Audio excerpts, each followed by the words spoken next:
In the entire history of StarCraft 2, there is probably not a single unit that hasn't made most of the community furious at some point. But today, I'm ranking the top 10 units that almost everyone loves to hate. So, what are the criteria? First, how strong the unit actually was, and how long it stayed overpowered throughout different eras of StarCraft 2. Second, how easy it was to use, and whether its full power was accessible even to players below Grandmaster, Master and Diamond League. And third, how often you had to face it in various matchups.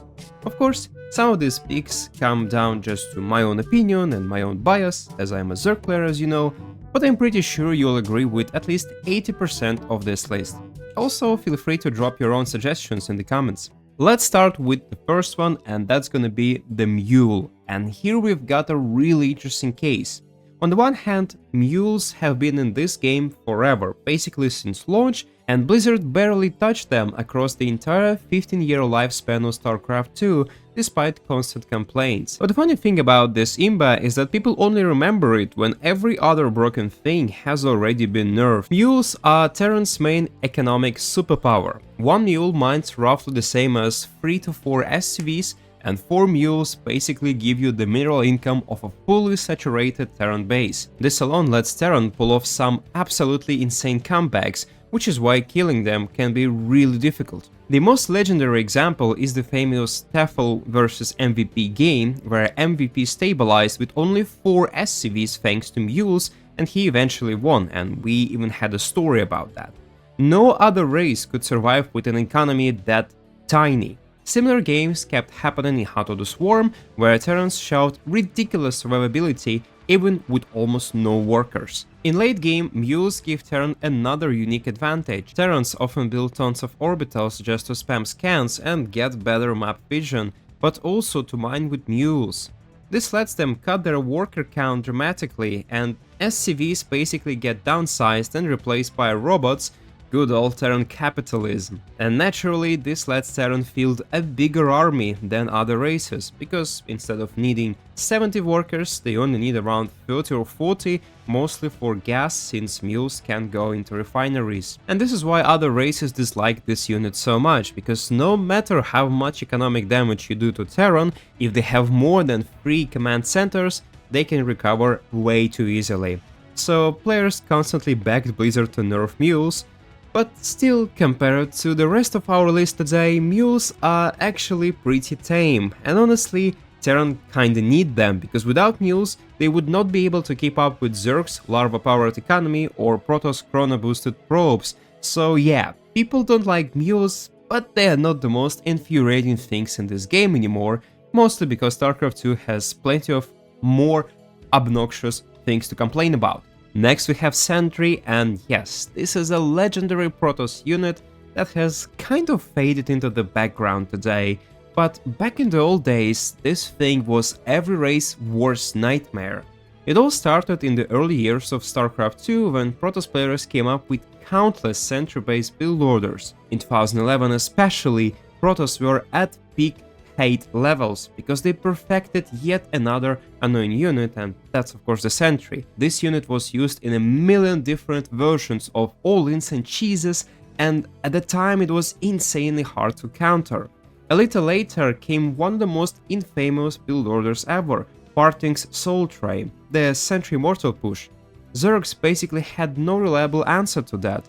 Protoss would show up with around 9 sentries and around 20 force fields, and if they reach your base, even the best surround might not save you. So Zergs had to bait out force fields or counterattack, or micro really heavily, and even that was incredibly difficult to stop at almost every level of play. This playstyle was often mixed with Blink Stalkers and other units, and between 2011 and 2015, right up until Ravagers were introduced, countless Protoss players became successful because they were able to master these pushes. Players like Stardust, Duckdog, SOS and many others rode these strategies to serious results. So basically the Sentry became the ultimate tool for cheeses. It was an icon of early StarCraft 2, appearing in countless highlights thanks to creative plays and just overall interesting executions. For example, you could just drop sentries on the ramp, cut it off from the natural, and then permanently, or well, maybe at least for a long time, cut Zerg off from reinforcements and then kill their main and basically win the game. And of course, there were a lot of very cool moments. The most legendary one is Hydra versus Hug Hallucinations game, where Hug just made an entire army of fake Voidries and forced Hydra to live a one game. However, once Legacy of the Void released, the Sentry's importance started to decline. The new economy changed the meta, and Zerg finally got a proper counter, Ravagers, which could break force fields. And because of that, the Sentry hasn't been nearly as hated in recent years. But it still has one extremely annoying thing left, and that's hallucination scouting. Because of the recent change to the Nexus and this ability of energy recharge, Protoss got basically infinite scouting thanks to sentries, and this is a big problem in many matchups including PvP and PvT, where you're constantly being watched by those scouting illusions, and this is a big problem because you now have to play all the same build orders and it's kinda difficult to surprise your opponent. In 8th place we've got the Mutalisk, Zerg's mobile, most annoying and of course flying unit. Muta has always held a special place in the hearts of StarCraft 2 haters. It's an incredibly irritating unit that can constantly harass your economy, and it basically forces you to plan your defenses perfectly. In the first couple of years it showed up in various matchups, but its real golden age came with Heart of the Swarm. That's when Muta got speed and regeneration buffs, making it even stronger and even more relevant. The real tragedy happened in ZVZ, and I remember those times vividly because I played StarCraft 2 a lot during those times. Mutalisk builds basically became the meta because Zerg anti-air was kinda weak, and even buffed spores didn't always help.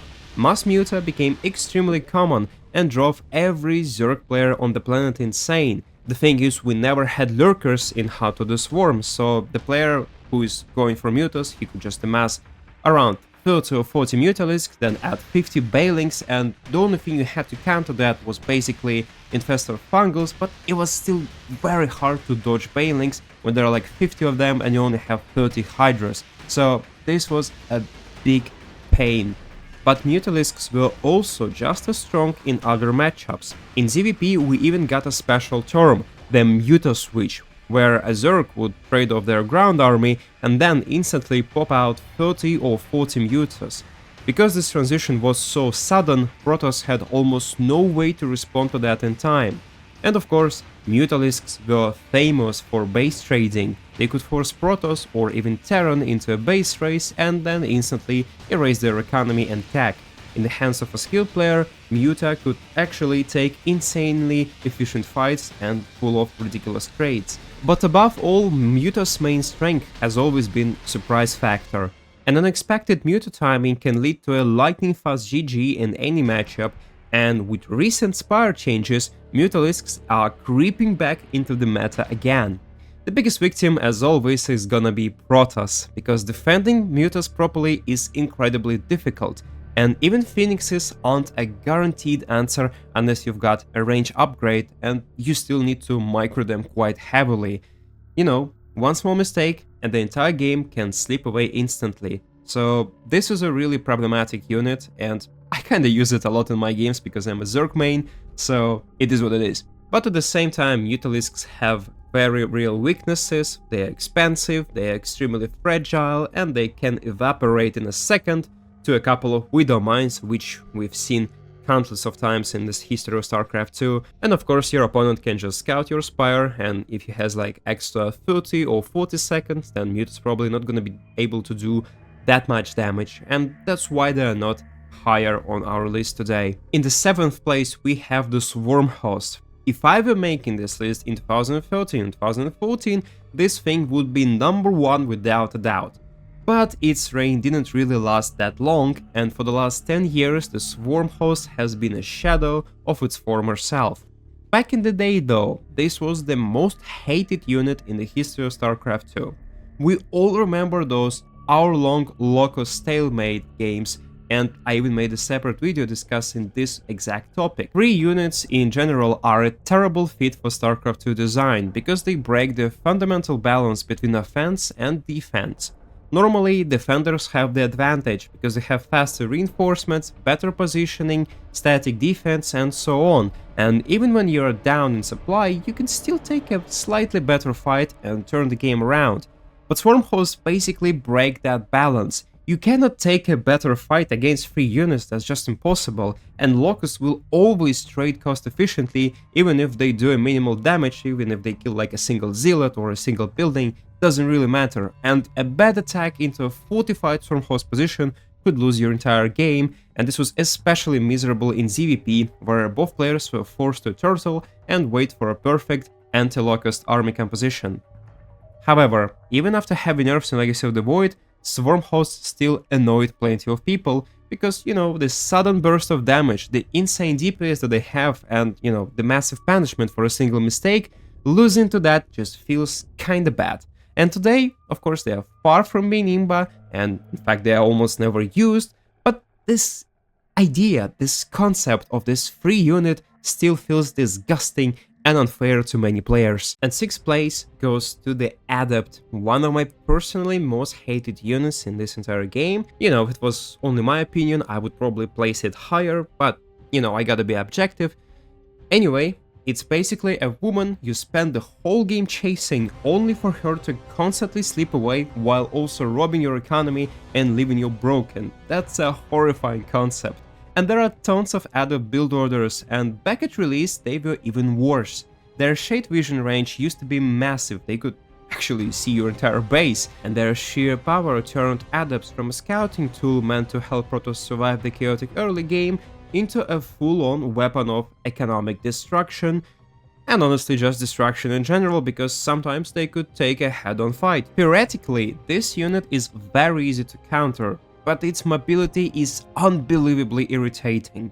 If you look away for a second, you can lose your entire economy and instantly lose the game, and this is true for all 3 matchups. But that's only half the problem. Throughout StarCraft 2's history, there were several metas where Adept build orders were insanely strong. They were extremely frustrating to play against due to the unit's nature, because you couldn't properly chase it, and stepping out of position for even a moment could mean losing on the spot, and you always had to split your army around, and it was kinda difficult to do sometimes. And if you add in Warp Prism ability, you get a perfect harassment tool that can also hit deadly timings with the rest of the Protoss army, combined with Immortals, Sentries, Stalkers, and so on. Thankfully, Adepts were nerfed many times, and unlike many other annoying units, they actually require real skill to use well, and they are not that common on a lower level in this game, and this of course makes them much less oppressive than many other units in this list. In 5th place we have the Siege Tank. On the surface it seems fair and kinda straightforward. No crazy abilities, obvious vulnerabilities, and it's not exactly cheap. Also, it cannot shoot flying units, so makes sense. But like many StarCraft 2 units, the tank had its moment of absolute dominance. And I think this happened at the start of Legacy of the Void, when Blizzard introduced tank evacs. So medevacs were able to pick up siege tanks while they were still sieged. The general idea behind this change was to let Terrans push more aggressively without instantly losing their tanks, because back in How to the Swarm, pretty much nobody used siege tanks because we had Widow Mines, they were less punishing to lose, so people just opted for that option. And now Blizzard wanted siege tanks to make a sort of a comeback, but this was actually a terrible idea. Soon Korean pros started using tank evacs as a perfect harassment tool, dropping them on mineral lines or just setting them up next to bases and then pushing with the rest of their army. And Terrans suddenly had a low risk, high reward, extremely flexible tool with basically no downsides.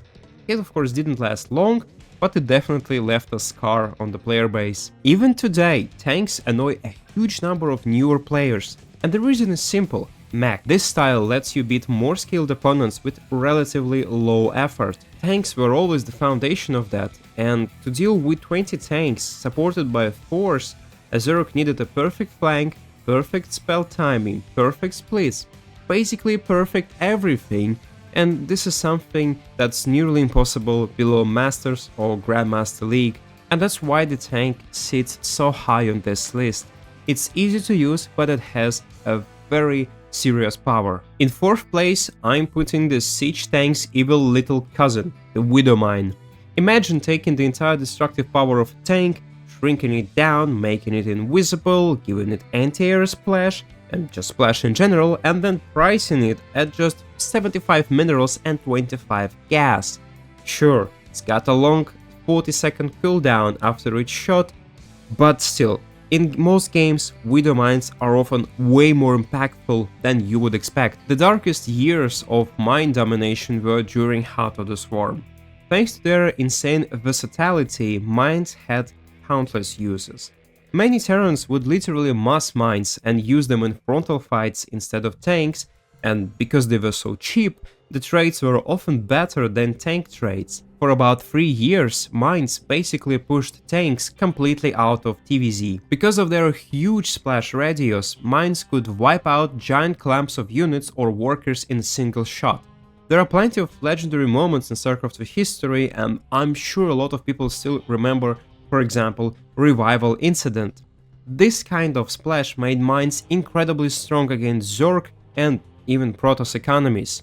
But of course, Widow Mines also had one famous, dangerous downside: friendly fire. And that friendly fire created some truly hilarious disasters on the battlefield. Like most iconic StarCraft 2 units, mines went through a long series of nerfs and gradually became more balanced.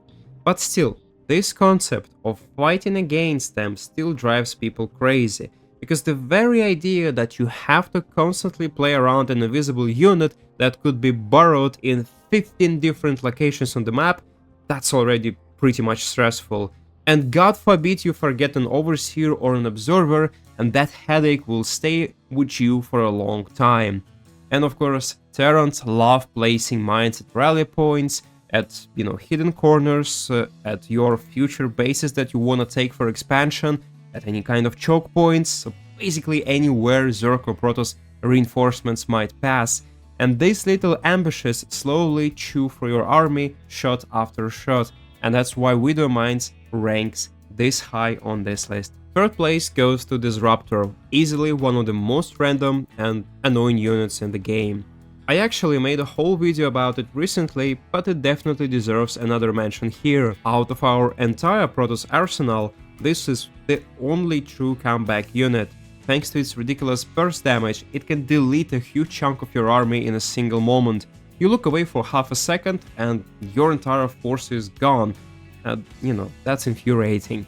But Protoss players kinda hate it too, because one good dodge, one good split and the Disruptor's expensive shot does absolutely nothing, and all that potential just evaporates. The core problem with Disruptor has always been its inconsistency. Its results are widely unpredictable, which is why it sparks so many arguments in the community. But one fact is universal: nobody wants to lose their army instantly in a matter of seconds, and Disruptors have been the source of countless complaints for years exactly because of that. Blizzard also changed that unit dozens of times trying to fit it properly into this game, and they kinda failed because they still keep changing it.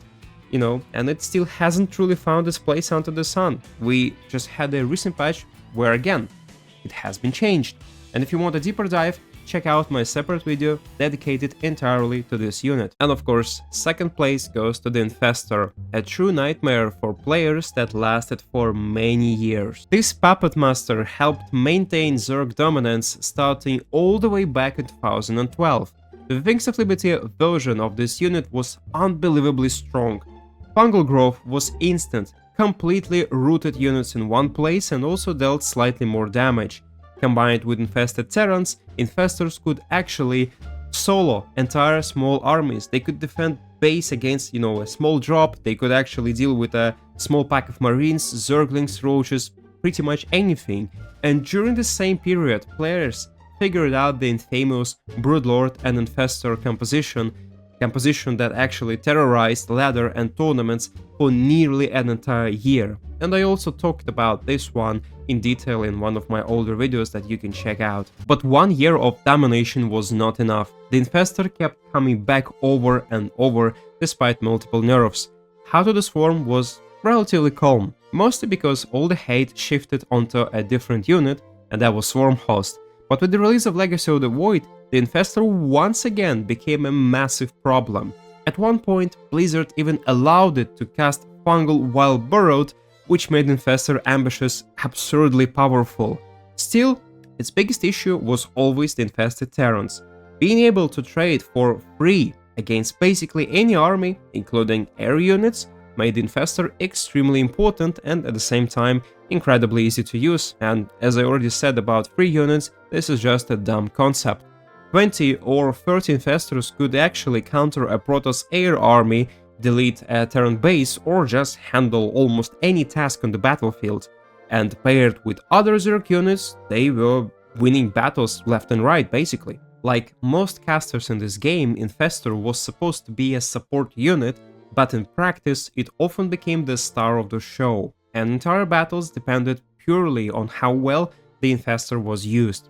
But in late 2019, the Infestor was finally sent into retirement because Blizzard completely removed infested Terrans from this game, and without its signature ability, the unit became much weaker.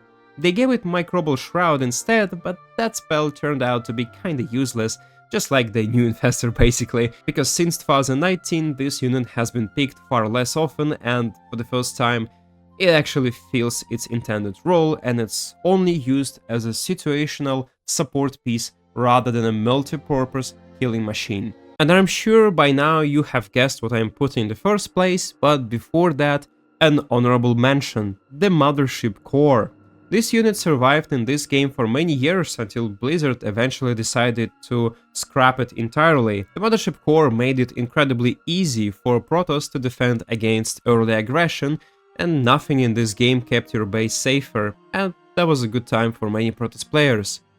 Honestly, I still do not fully understand why people complain about it so much. I never really liked that, but it was never a big issue for me. And of course, it was not some unstoppable monster as other units in this game, but still it did heavily restrict openings in every matchup, because Protoss, on the one hand, they couldn't really play without it, yet it also fell off hard in the late game. And back then there were no shield batteries, and defending a 4th or 5th base was extremely difficult. One mothership was simply not enough, so Blizzard eventually replaced it with shield battery. And the first place goes to the carrier, the almighty Protoss Flying Baguette. Almost everyone agrees with this. Skytos is widely considered the most irritating playstyle in StarCraft 2, and the carrier sits right at the center of it. There is no Golden Armada without it, and Golden Armada drives players crazy for two simple reasons. It's very easy to control, and it delivers massive firepower, especially when combined with Storms or Archons. This army is strong at every level of play and absolutely dominates team games. Zerg players in particular suffer the most, since they effectively have only two realistic counters, and one of those counters, Hydras, completely fall off once there are 6 or 7 carriers, or once the storm appears, or even just a bunch of zealots that are combined with those carriers. Carriers themselves aren't really the worst thing that StarCraft 2 has ever seen, but the ease with which they can roll over players who are objectively better mechanically is just annoying. And they break one of the core pillars of competitive StarCraft 2.